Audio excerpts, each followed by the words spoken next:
Brittany. Hey, what's going on, Francisco? Not much. Thought I'd come do some studying in the library. What are you doing? I'm just trying to do some research. I'm going to compare and contrast the government system of Nigeria and India together. And I've got India down pretty well, but I'm having difficulty with Nigeria.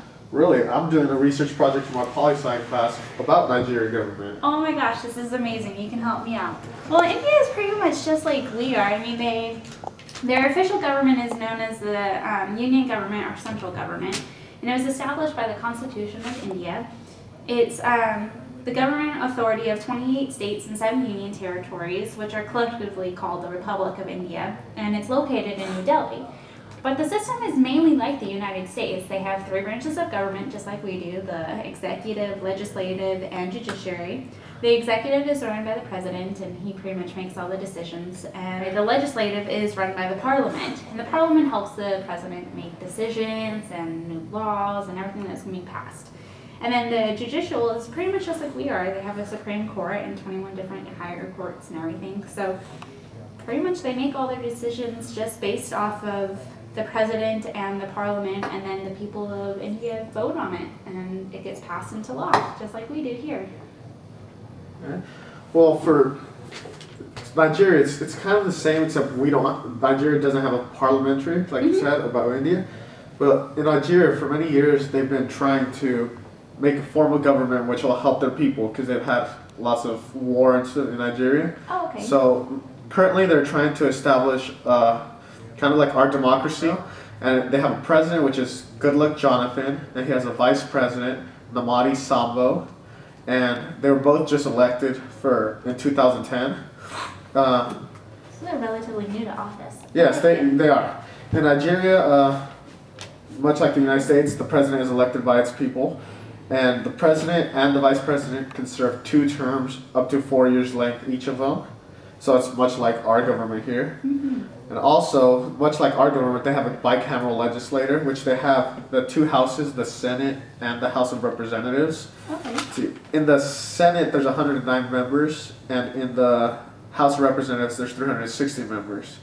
And that's split up between the different states in Nigeria. Much like us, they have the federal government, and they have their states governments.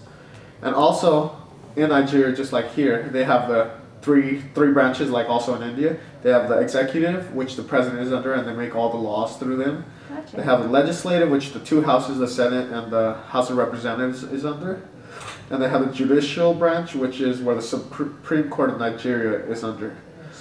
But they're still having trouble because there's still war going on in Nigeria. So these recent elections where Goodluck Jonathan was nominated as president, they had to delay them because the war in Nigeria was heading to the ballots, and they were forcing people not to vote or vote a certain way based on force. So there's still some struggles going on in Nigeria right now. Oh, I got you. Well, hopefully Goodluck Jonathan will bring good luck to Nigeria. Hopefully. Ooh, good line.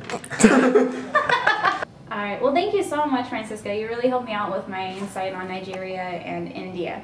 So I gotta go run. I think my friend knows some more, and he'll be able to help me out with it. Oh, no problem. If there's anything else you need, just give me a call. I'll Facebook you. Alright. Thank you. No problem. Oh, all my books. So heavy.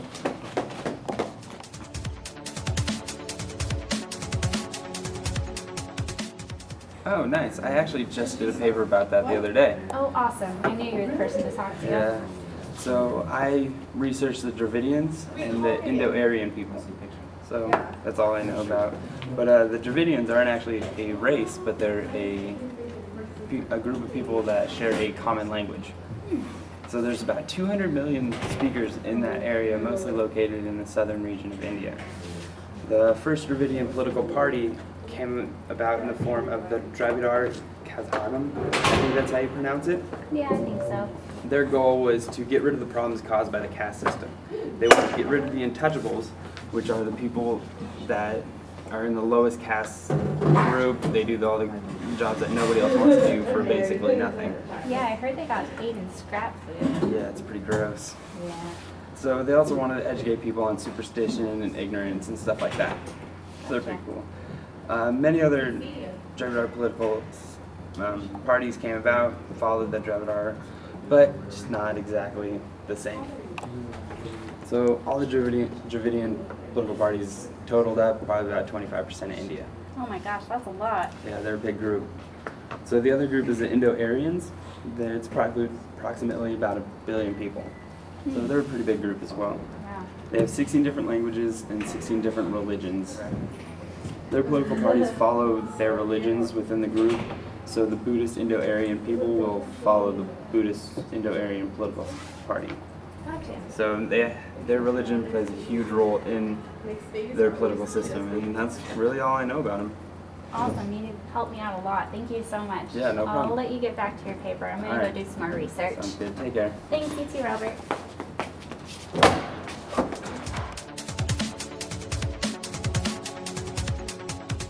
Oh wow, this is really interesting.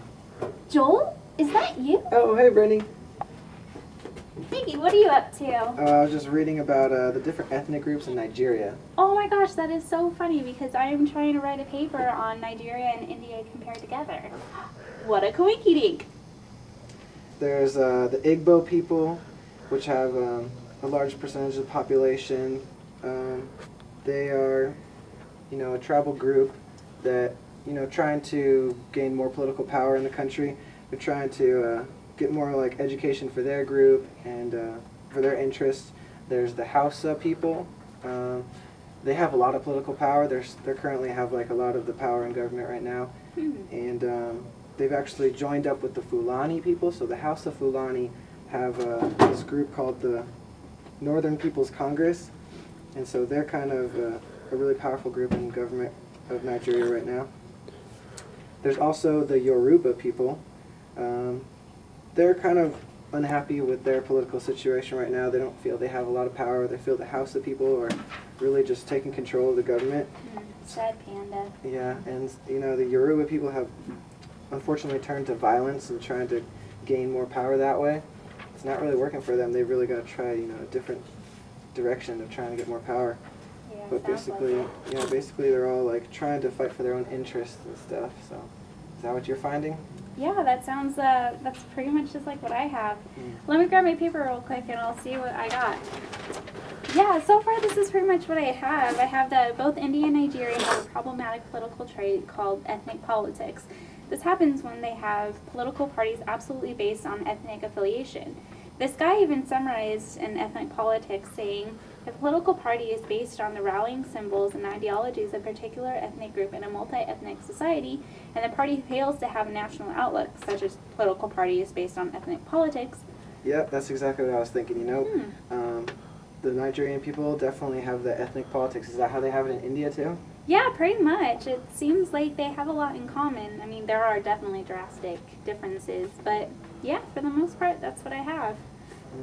Well, it sounds like, both countries are highly affected by these specific ethnic groups, but more specifically by the conflict of interest between the groups.